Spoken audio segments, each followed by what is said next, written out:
So I hope na sama-sama tayong kausapin ni Lord from His Word in Psalms 119. So I hope Psalms 119 verse 1. Blessed are those whose ways are blameless, who walk according to the law of the Lord. Blessed are those who keep His statutes and seek Him with all their heart. They do no wrong but follows His way. You have laid down His precepts that are to be fully obeyed. Oh, that my ways were steadfast in obeying your decrees. Then I would not be put to shame when I consider all your commands. I will praise you with an upright heart as I learn your righteous laws. I will obey your decrees. Do not utterly forsake me. How can a young person stay on the path of purity? By living according to your word. I seek you with all my heart. Do not let me stray from your commands. I have hidden your word in my heart that I may not sin against you. Praise be to you, Lord. Teach me your decrees. With my lips I recount all the laws that come from your mouth. I rejoice in following your statutes, as one rejoices in great riches. I meditate on your precepts and consider your ways. I delight in your decrees. I will not neglect your word. Be good to your servant while I live, that I may obey your word. Open my eyes that I may see wonderful things in your law. I am a stranger on earth. Do not hide your commands from me. My soul is consumed with longing for your laws at all times.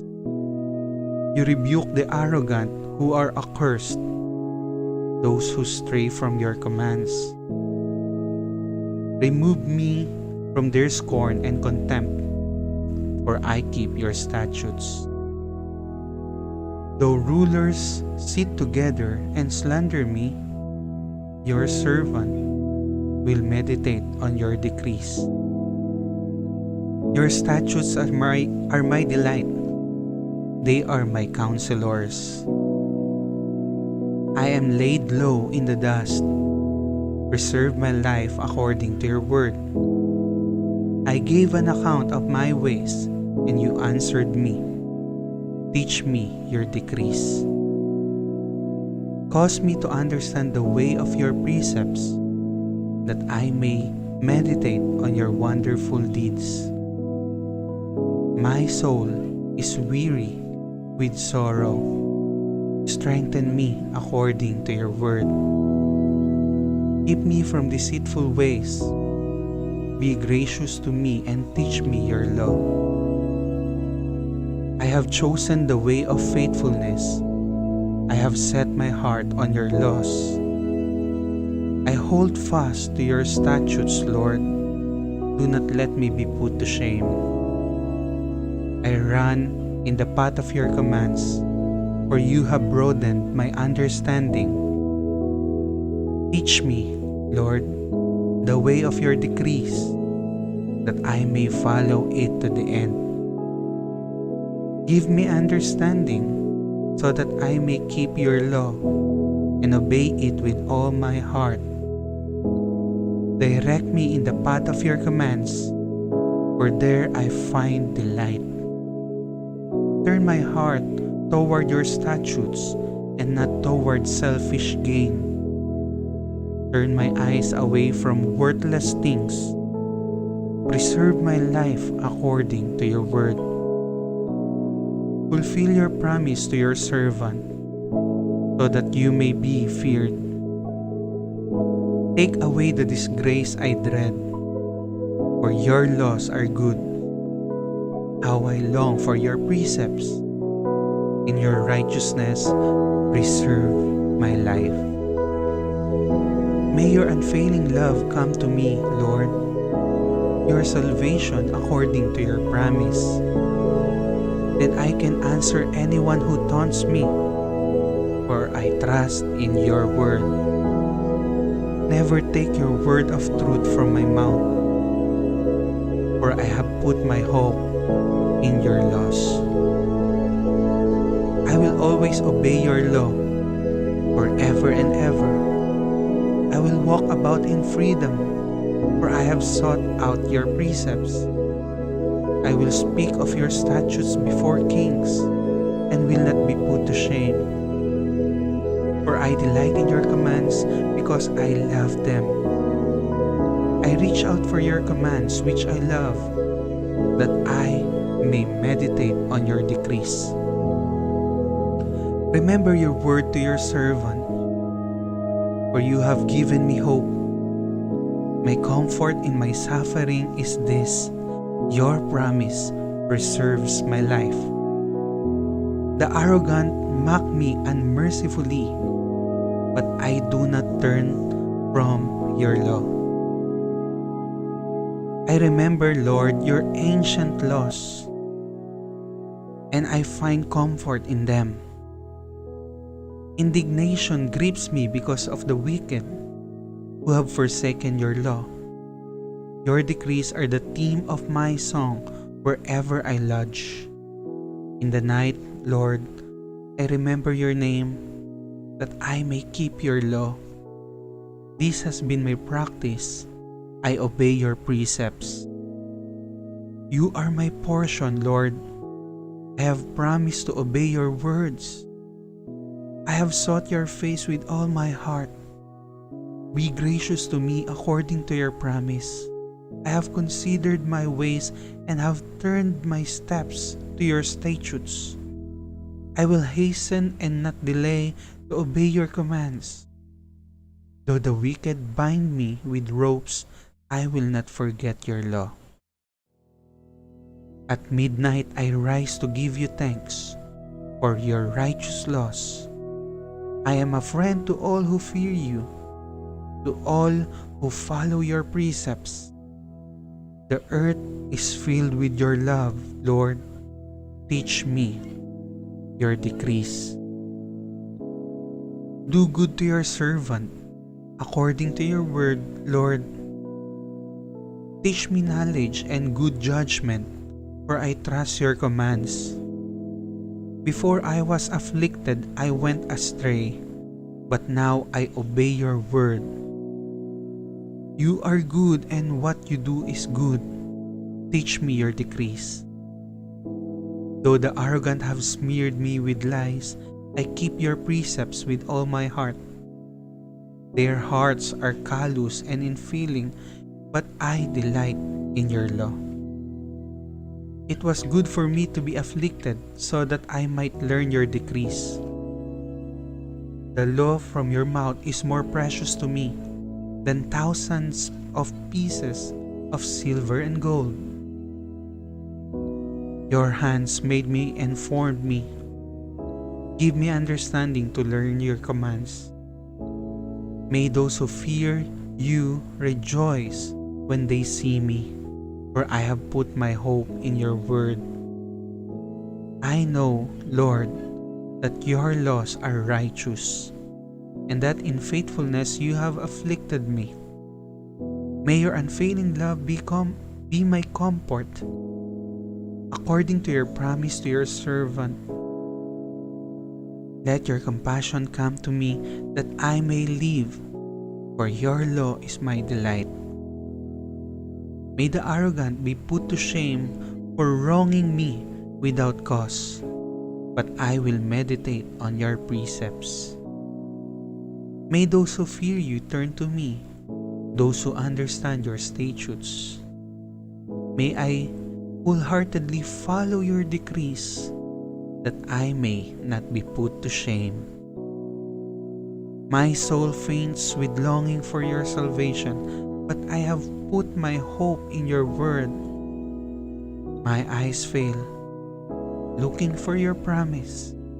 I say, when will you comfort me?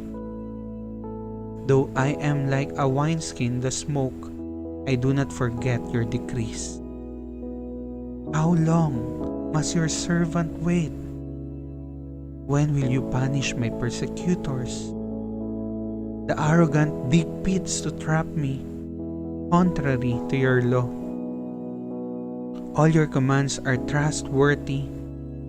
Help me, for I am being persecuted without cause. They almost wipe me from the earth, but I have not forsaken your precepts.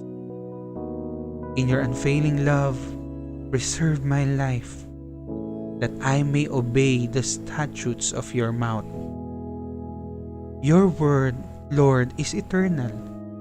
It stands firm in the heavens. Your faithfulness continues through all generations. You establish the earth and it endures. Your laws endure to this day, for all things serve you. If your law had not been my delight, I would have perished in my affliction. I will never forget your precepts, for by them you have preserved my life. Save me, for I am yours. I have sought out your precepts. The wicked are waiting to destroy me, but I will ponder your statutes. To all perfection I see a limit, but your commands are boundless. Oh, how I love your law! I meditate on it all day long. Your commands are always with me and make me wiser than my enemies. I have more insight than all my teachers, for I meditate on your statutes. I have more understanding than the elders, for I obey your precept. I have kept my feet from every evil path so that I might obey your word. I have not departed from your laws, for you yourself have taught me. How sweet are your words to my taste, sweeter than honey to my mouth. I gain understanding from your precepts, therefore I hate every wrong path. Your word is a lamp for my feet, a light on my path. I have taken an oath and confirmed it, that I will follow your righteous laws. I have suffered much. Preserve my life, Lord, according to your word. Accept, Lord, the willing praise of my mouth, and teach me your laws. Though I constantly take my life in my hands, I will not forget your law. The wicked have set a snare for me, but I have not strayed from your precepts. Your statutes are my heritage forever. They are the joy of my heart. My heart is set on keeping your decrees to the very end. I hate double-minded people, but I love your law. You are my refuge and my shield. I have put my hope in your word. Away from me, you evildoers, that I may keep the commands of my God. Sustain me, my God, according to your promise, and I will live. Do not let my hopes be dashed. Uphold me, and I will be delivered. I will always have regard for your decrees. You reject all who stray from your decrees, for their delusions come to nothing. All the wicked of the earth you discard like dross. Therefore, I love your statutes. My flesh trembles in fear of you. I stand in awe of your laws. I have done what is righteous and just. Do not leave me to my oppressors. Ensure your servants' well-being. Do not let the arrogant oppress me. My eyes fail, looking for your salvation, looking for your righteous promise. Deal with your servant according to your love, and teach me your decrees. I am your servant. Give me discernment, that I may understand your statutes. It is time for you to act, Lord, for your law is being broken.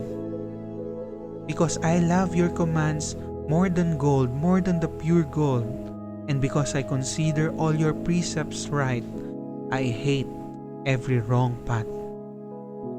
Your statutes are wonderful, therefore I obey them.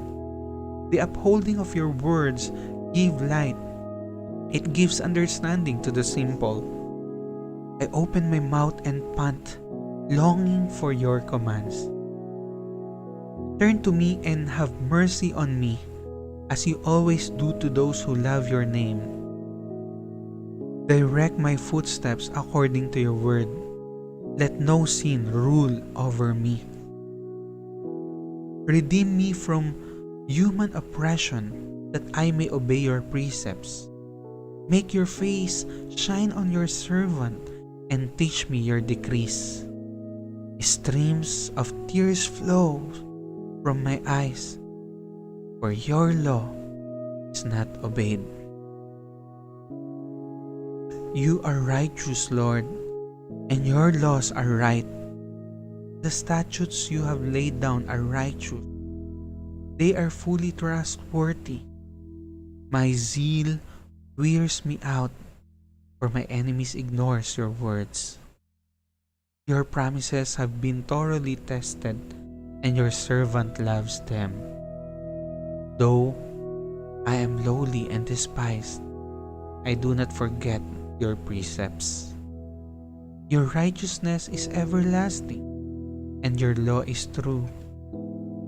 Trouble and distress have come upon me, but your commands give me delight. Your statutes are always righteous. Give me understanding that I may live. I call with all my heart.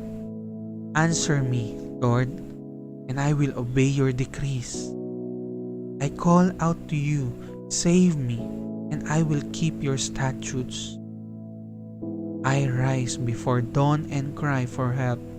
I have put my hope in your word. My eyes stay open through the watches of the night, that I may meditate on your promises. Hear my voice in accordance with your love.